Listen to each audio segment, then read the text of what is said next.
To Helen and Timothy Hollister, the current residents of 32 Knoll Street. If you were any other family, I would have skipped the formalities. But since I introduced myself to you by skipping the formalities in the first place, I suppose I shall have to conclude this relationship by being as cordial and direct as I can. I didn't start by writing a letter, and that would seem rather backwards to anyone else in any other situation, but given my current circumstances, the stipulations of what some might refer to as my occupation and the general effect I have on others, I thought our acquaintanceship would be a short one. But you've done the exact opposite of what I'd hoped, with all the hours you've spent on those infernal machines of yours, and the endless parade of sham psychics and so-called occultists. All the times you've tried to contact me with Ouija boards and automatic writers and the like. You are all, without a doubt, the most tenacious family I have ever come across. So I have need to break the rules, if there ever were any in my line of work.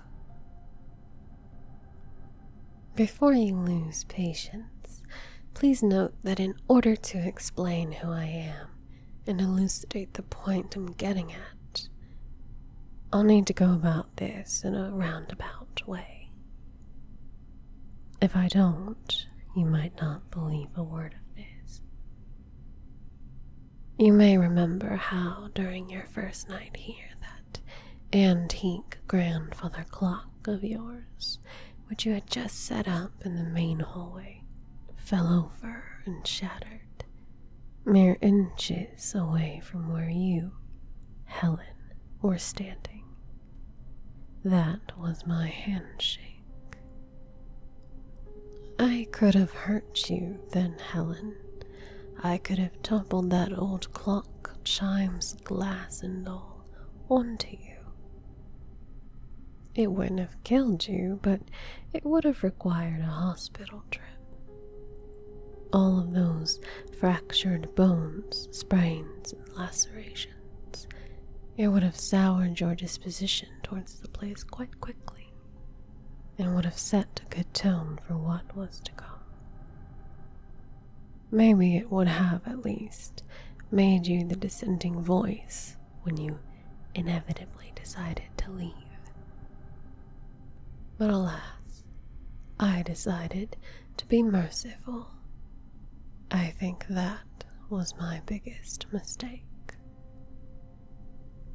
Even as I write this letter, I can sense your derision and disbelief in what I'm insinuating, despite the fact that this letter is to confirm a theory you've all been following. So let me offer some more concrete evidence. After I had greeted you, I contented myself in doing small things over long stretches of time, closing doors in the middle of the night, moving chairs while you and yours weren't looking, setting off the mouse traps when you began putting them out, and interfering with your security cameras. Typical, but I had grown lazy in my duties. You stopped noticing these things as much after a few weeks, but by then you had other things to worry about, like the dark figure your son saw at the foot of his bed every night for a week, or the presence that you felt watching you from the other side of that pane of glass while you showered. You didn't think for a second that I was your husband, did you, Helen? but you were too afraid to wipe away the condensation, too afraid of what you might see. I could taste your raw animal fear in that vulnerability through the glass. Did you think you might see a corpse, the specter of a previous tenant, as befitting the stories you'd heard, or maybe something more substantial? Hopefully doubt and worry are creeping up on you, but maybe your patience is wearing thin, so I shall offer far more intimate proof. This time I'll direct it to you, Timothy. You didn't tell your wife about some of the dreams you had during those first few weeks, did you?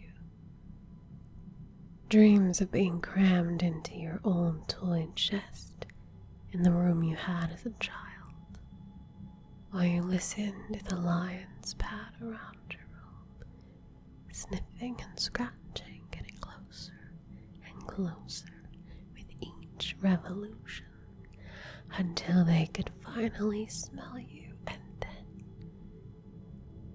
That nightmare in particular was one which plagued you throughout your adolescence, was it not?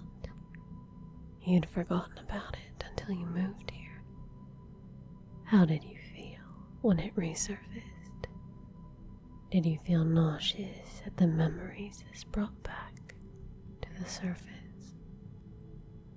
Do you still remember all those quiet nights spent huddling under your covers, listening, anticipating the sound of heavy breathing from inside your closet? Do you remember the man who inspired those fears? The vagrant who had made his way into your home while your parents were vacationing in Florida? The man you hid from when you heard his footsteps down the hall as he searched through each room? Do you remember hearing him go into your room, listening from within that toy chest as he walked around? Remember what you felt when he opened the lid and looked down at you with those dull, glassy eyes? Of course you do. I doubt you could ever forget it. This is only one nightmare of many which I can now access.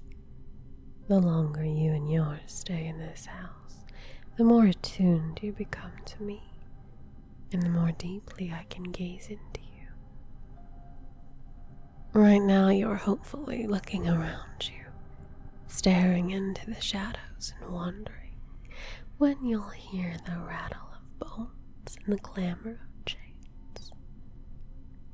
Doubtless, some part of you is wondering how this can be possible, if this is some kind of joke.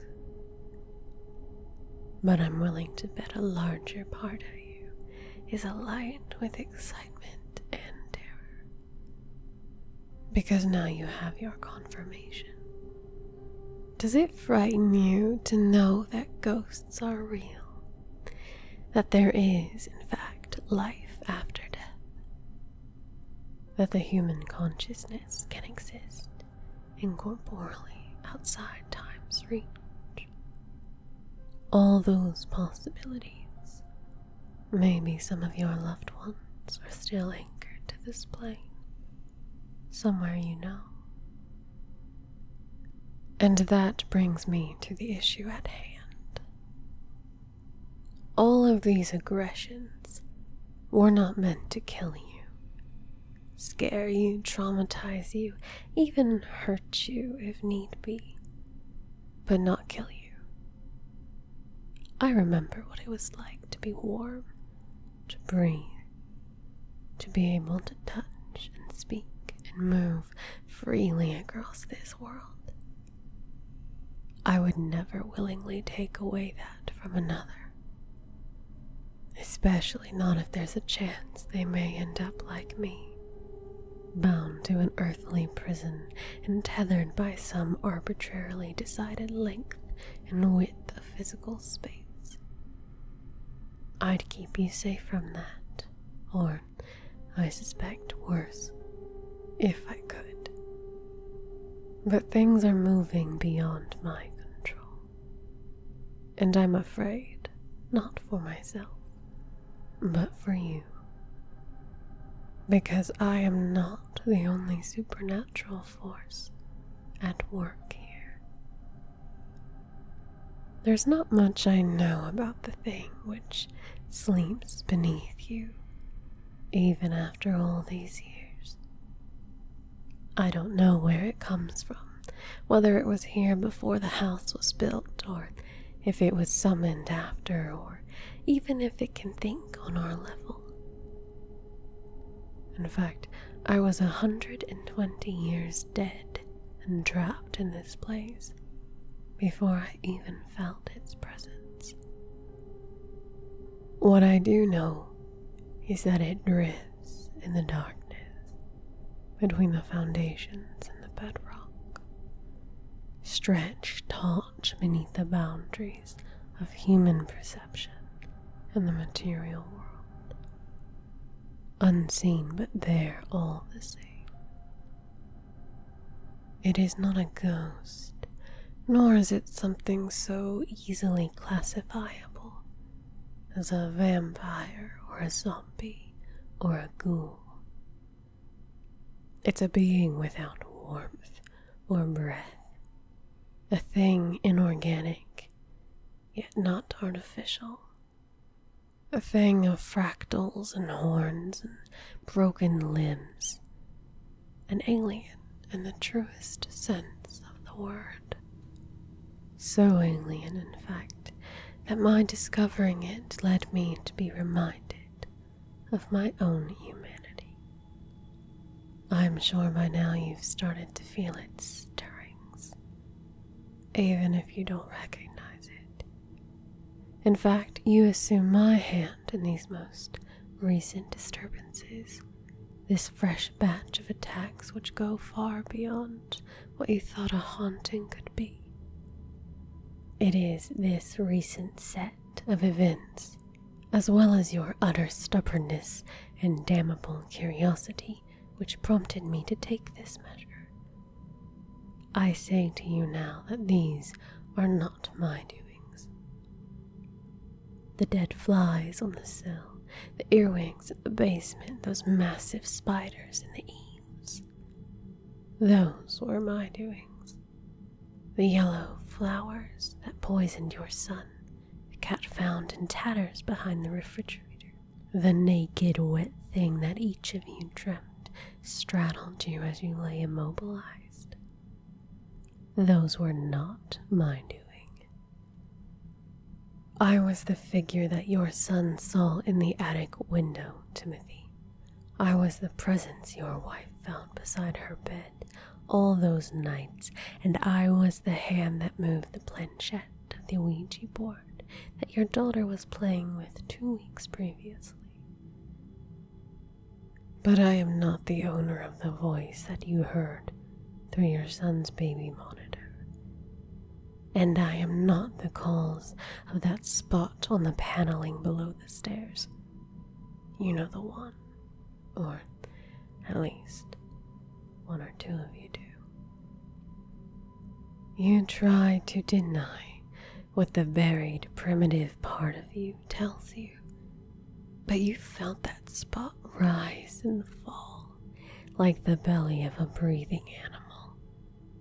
Your fingers have brushed those fine ticklish hairs, and in each of you I can sense the dread strengthen its hold as your attempts to rationalize what you're seeing fails. You can see that the spot is growing. The longer you stay here, the more protecting layers of ignorance get stripped away, the more your psyche is bared, the more you see, the closer it surfaces.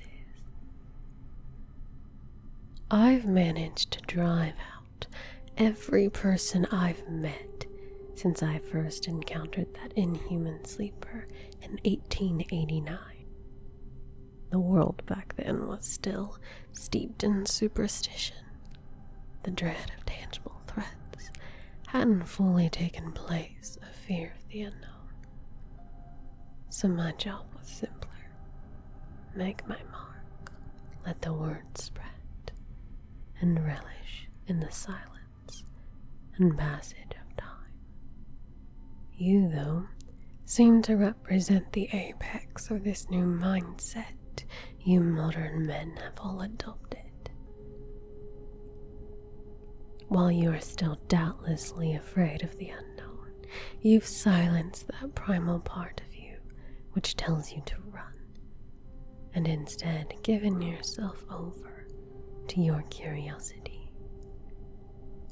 Your recent attempts to record my comings and goings on those machines are proof enough of that.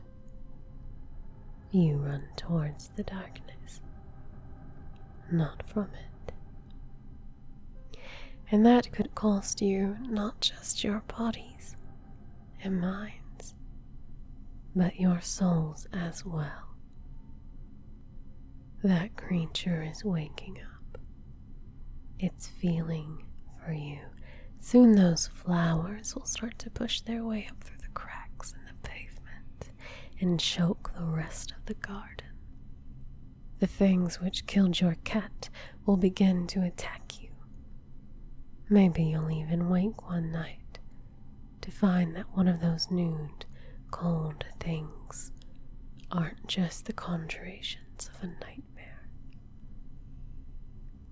This house will come alive. The entity will begin to pull at the threads of natural law. My power will be shunted to some place dark and confining. And when that slumbering eldritch thing wakes fully, it will pull you all down to meet it. It's been reaching out to both of you.